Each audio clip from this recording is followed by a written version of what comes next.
18 अप्रैल 1912 America के New York में रात के लगभग 9:30 बजे का समय था। घनघोर बारिश के बीच करीब 40,000 लोग किसी का बेसब्री से इंतजार कर रहे थे। यह वह काली रात थी जब न्यूयॉर्क में दर्द का सैलाब आने वाला था। 3 दिनों से ये लोग एक जहाज का इंतजार कर रहे थे जिसका नाम था कारपेथियन।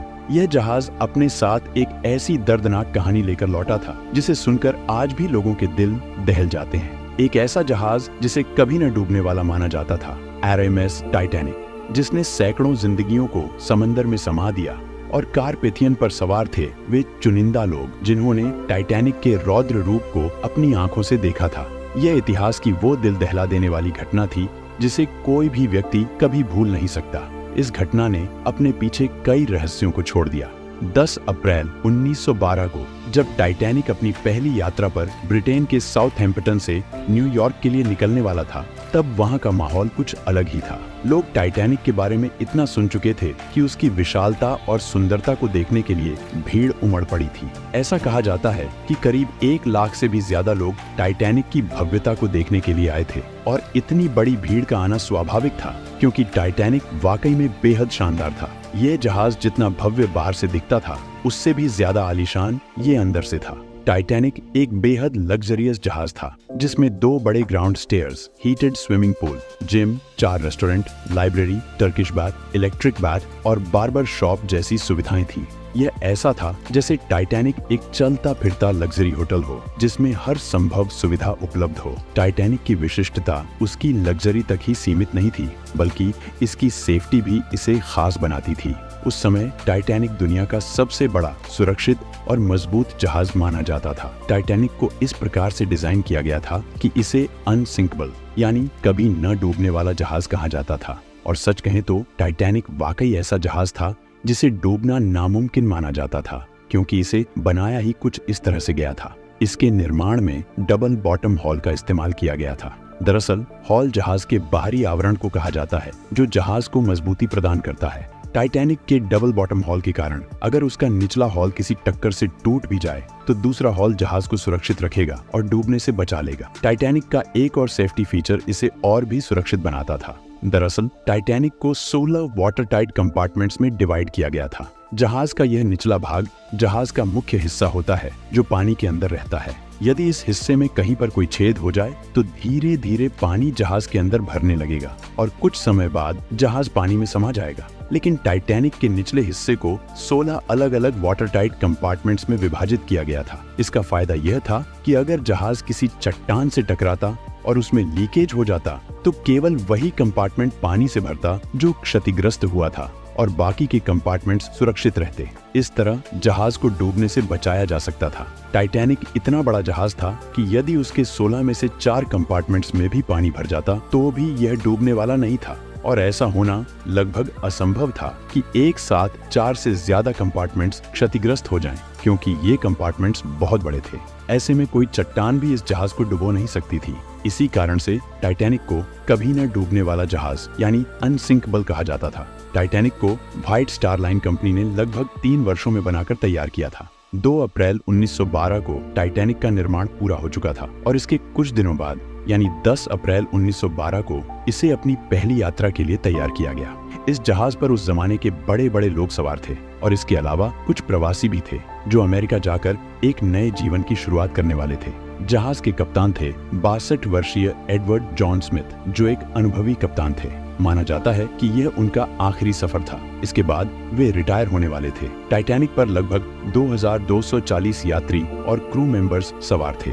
आमतौर पर साउथहैम्पटन से न्यूयॉर्क पहुंचने में 7 से 8 दिन का समय लगता था, लेकिन टाइटैनिक उस समय का सबसे तेज चलने वाला जहाज था और व्हाइट स्टार लाइन कंपनी चाहती थी कि यह जहाज 6 दिनों में न्यूयॉर्क पहुंच जाए। टाइटैनिक अपनी भव्यता और विशालता के साथ साथ अपनी गति के कारण भी सुर्खियों में आ जाए। इसी कारण से कंपनी ने कैप्टन स्मिथ को जहाज को फुल स्पीड पर चलाने के निर्देश दिए थे। टाइटैनिक को बने हुए अभी ज्यादा समय नहीं हुआ था और इसकी सेफ्टी टेस्टिंग और ट्रायल्स भी पूरी तरह से नहीं हुए थे। इसके बावजूद टाइटैनिक को एक लंबी यात्रा के लिए तैयार किया जा रहा था और इसका एक बड़ा कारण था। दरअसल व्हाइट स्टार लाइन कंपनी की एक और जहाज थी, ओलंपिक, जो टाइटैनिक की तरह ही दिखती थी लेकिन आकार में थोड़ी छोटी थी। इस कारण से ओलंपिक शिप को टाइटैनिक की बहन कहा जाता था।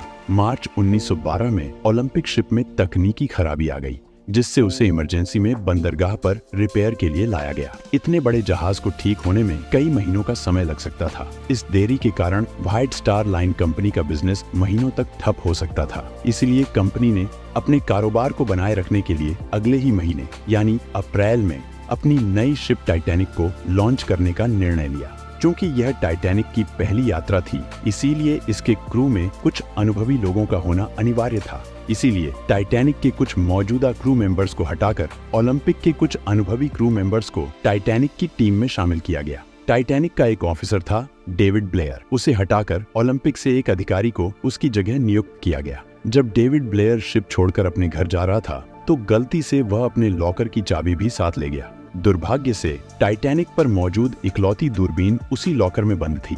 डेविड ब्लेयर की इस छोटी सी गलती ने आगे चलकर टाइटैनिक के विनाश में अहम भूमिका निभाई। आखिरकार वो घड़ी आ ही गई जब 10 अप्रैल 1912 को टाइटैनिक अपने पहले ऐतिहासिक सफर पर रवाना हुआ। कैप्टन स्मिथ भलीभांति जानते थे कि साल के इन महीनों में समुद्र में आइसबर्ग की संख्या बहुत अधिक होती है। इसलिए कैप्टन स्मिथ ने खतरे को भांपते हुए सीधे नॉर्दर्न रूट को छोड़कर साउदर्न रूट का थोड़ा लंबा रास्ता चुना। दरअसल आइसबर्ग समुद्र में तैरते छोटे छोटे बर्फ के पहाड़ होते हैं जो ग्लेशियर से टूटकर समुद्र की लहरों के साथ बहते हुए बीच समंदर में पहुंच जाते हैं। इस मैप पर नजर डालें, आप देख सकते हैं कि ग्रीनलैंड से टूटे हुए ये बर्फ के पहाड़ इस रास्ते के जरिए अटलांटिक महासागर में प्रवेश करते हैं। अप्रैल के महीने में इस क्षेत्र में बड़ी संख्या में आइसबर्ग टूट कर आते हैं। लेकिन एक राहत की बात यह है कि ग्रीनलैंड से अटलांटिक महासागर तक पहुंचने में इन आइसबर्ग्स को करीब 2 साल लगते हैं और इस दौरान वे धीरे धीरे पिघलकर समुद्र के पानी में विलीन हो जाते हैं। केवल बहुत बड़े आइसबर्ग ही अटलांटिक महासागर के बीच तक पहुंच पाते हैं।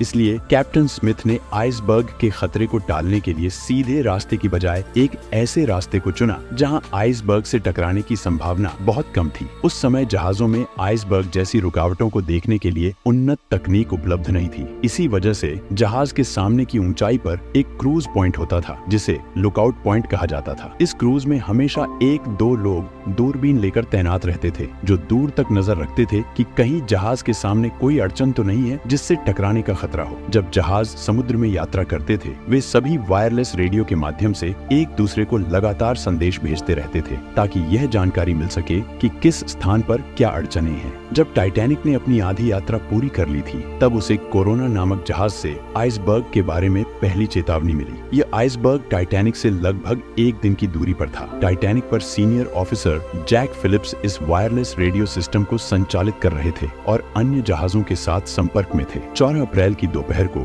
टाइटैनिक को आइसबर्ग के बारे में दूसरी चेतावनी मिली। वायरलेस ऑपरेटर जैक फिलिप्स ने इन चेतावनियों के बारे में जहाज के कप्तान को सूचित किया। इस पहली यात्रा पर टाइटैनिक के मालिक जोसेफ ब्रूस भी जहाज पर मौजूद थे। जब कैप्टन स्मिथ ने टाइटैनिक के मालिक जोसेफ ब्रूस को आइसबर्ग की चेतावनियों के बारे में बताया तो ब्रूस ने इन चेतावनियों को नजरअंदाज कर दिया। उनका मानना था कि समुद्र में आइसबर्ग मिलना एक सामान्य बात है और जिस जहाज पर वे सवार हैं वह बेहद मजबूत और कभी न डूबने वाला है। ब्रूस नहीं चाहता था कि इन चेतावनियों के कारण जहाज की गति कम हो और वह अपने निर्धारित समय से देर से पहुंचे। इसके बाद टाइटैनिक को आइसबर्ग की 5 और चेतावनियां मिली और आखिरी चेतावनी कैलिफोर्निया जहाज से आई थी। रात हो चुकी थी और दुर्भाग्य से उस रात आसमान में चांद भी नहीं था जिससे विजिबिलिटी बहुत कम हो गई थी। ऊपर से क्रूज में बैठे लोगों के पास दूरबीन भी नहीं थी जिससे वे दूर से ही सामने आने वाली अड़चनों को देख पाते। टाइटैनिक अपनी फुल स्पीड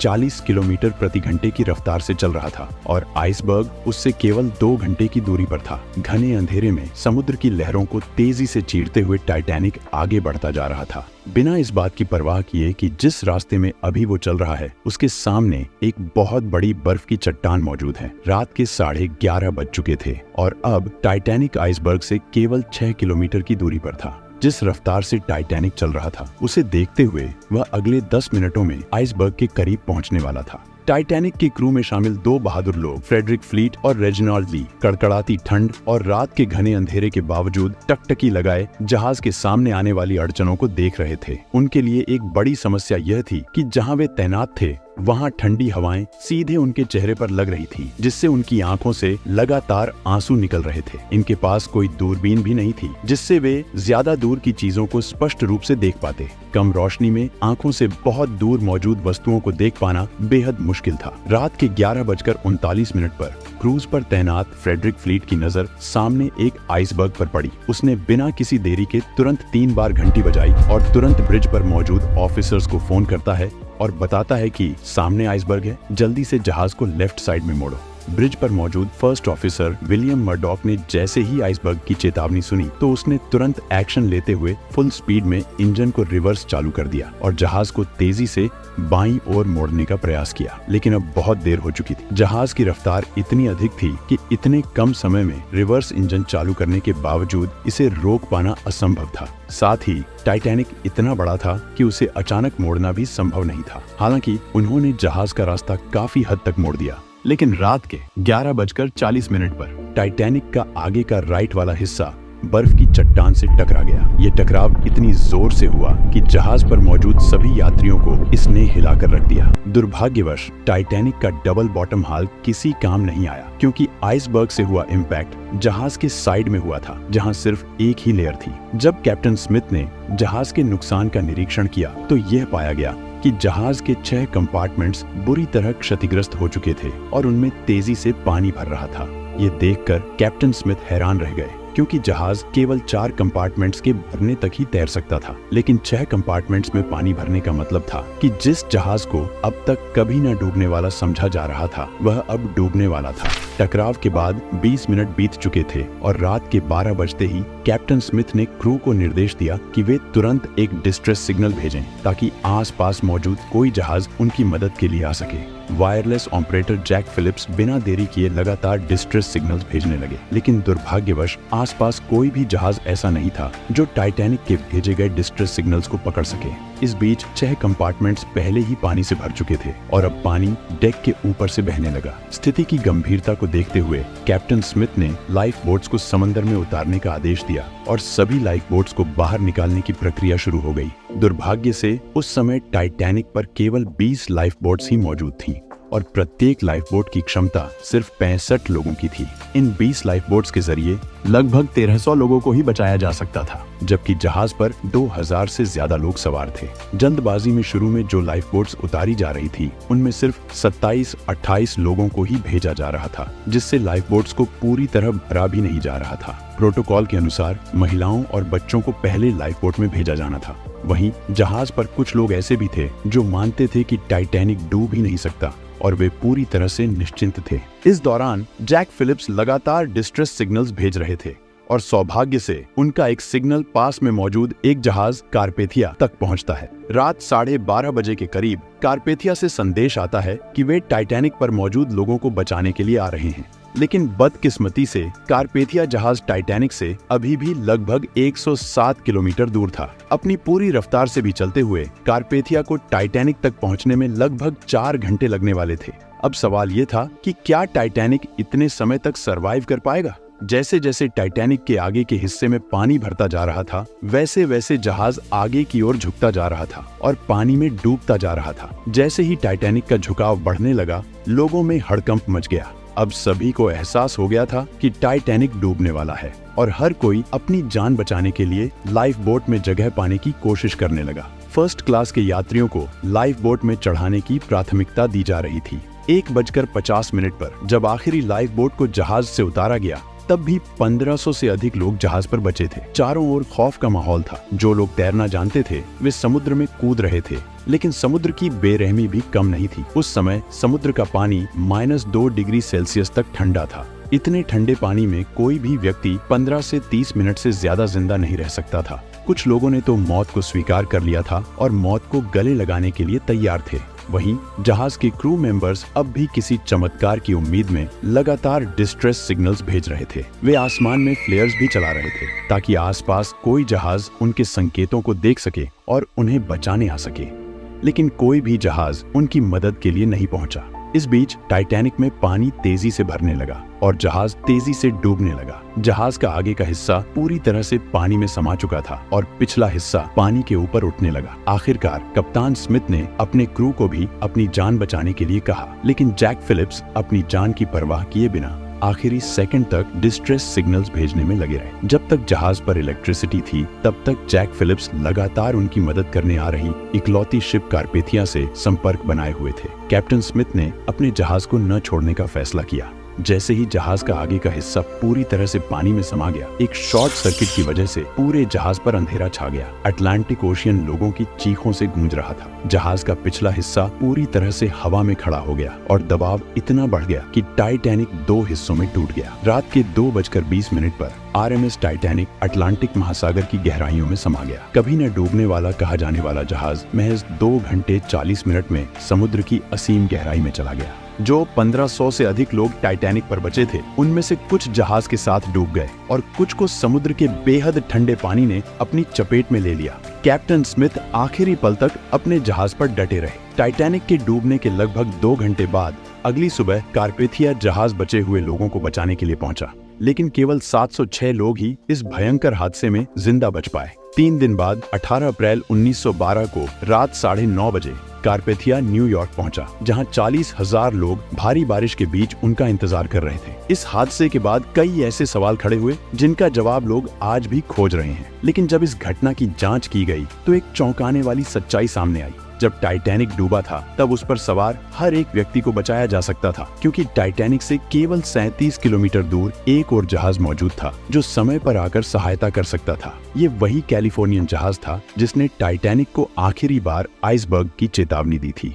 लेकिन ऐसा क्या हुआ कि कैलिफोर्नियन जहाज टाइटैनिक की मदद के लिए आगे नहीं बढ़ा, जबकि उन्हें आसमान में छोड़ी गई फ्लेयर्स भी दिखाई दे रही थी? जांच में यह सामने आया कि आइसबर्ग के खतरे को देखते हुए कैलिफोर्नियन जहाज ने रात में आगे बढ़ने का जोखिम न लेने का फैसला किया और वहीं ठहर गया। और उन्होंने रात में अपने वायरलेस रेडियो को भी बंद कर दिया था, जिससे उनको टाइटैनिक का कोई भी डिस्ट्रेस सिग्नल रिसीव ही नहीं हो पाया। जब कैलिफोर्नियन के क्रू ने टाइटैनिक से छोड़े जा रहे रॉकेट्स और फ्लेयर्स को देखा, तो उन्होंने तुरंत अपने कप्तान स्टैनली लॉर्ड को इसकी जानकारी दी। स्टैनली लॉर्ड ने अपने क्रू को मोर्स लैंप के जरिए टाइटैनिक को संकेत भेजने के लिए कहा और कैलिफोर्नियन का क्रू लगातार मोर्स लैंप से टाइटैनिक को सिग्नल भेजता रहा। लेकिन शायद टाइटैनिक पर इतनी अफरा तफरी मची हुई थी कि किसी ने कैलिफोर्नियन से आ रहे इन मोर्स सिग्नल्स पर ध्यान नहीं दिया। दरअसल उस समय इस प्रकार के लैंप्स और डॉट्स के जरिए एक जहाज से दूसरे जहाज से संपर्क करने के लिए मोर्स कोड का इस्तेमाल किया जाता था। अगर कैलिफोर्नियन जहाज का रेडियो चालू होता तो शायद इस दुर्घटना में इतनी जानें नहीं जाती।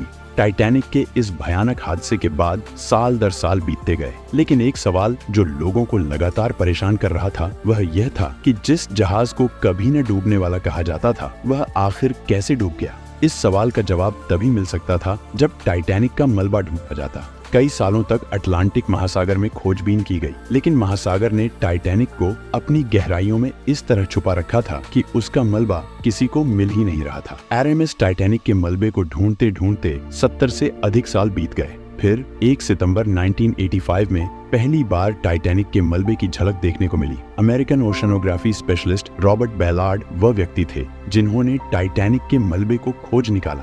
जब से टाइटैनिक का मलबा मिला है, तब से लेकर आज तक उस पर कई बार खोजबीन की जा चुकी है, लेकिन टाइटैनिक के मलबे पर किए गए रिसर्च ने अंततः इस रहस्य को सुलझा ही दिया कि यह अनसिंकेबल माना जाने वाला जहाज क्यों और कैसे डूबा। ओशनोग्राफी के होश उड़ गए जब उन्होंने टाइटैनिक के मलबे को देखा, क्योंकि टाइटैनिक समुद्र के बॉटम में 2 हिस्सों में टूटा पड़ा है। जहाज का आगे का हिस्सा अच्छी कंडीशन में था, जबकि पिछला हिस्सा इतनी बुरी हालत में था कि उसे देखकर यह विश्वास करना मुश्किल हो रहा था कि यह टाइटैनिक का ही भाग है। ये हिस्सा फ्रंट वाले हिस्से से लगभग 2000 फीट की दूरी पर पाया गया। गहन जांच के बाद यह पता चला कि जब टाइटैनिक का निर्माण किया गया था, तो इसके ढांचे को मजबूती देने के लिए जिन रिवेट्स का इस्तेमाल किया गया था, वे स्टील की नहीं बल्कि कास्ट आयरन की थी।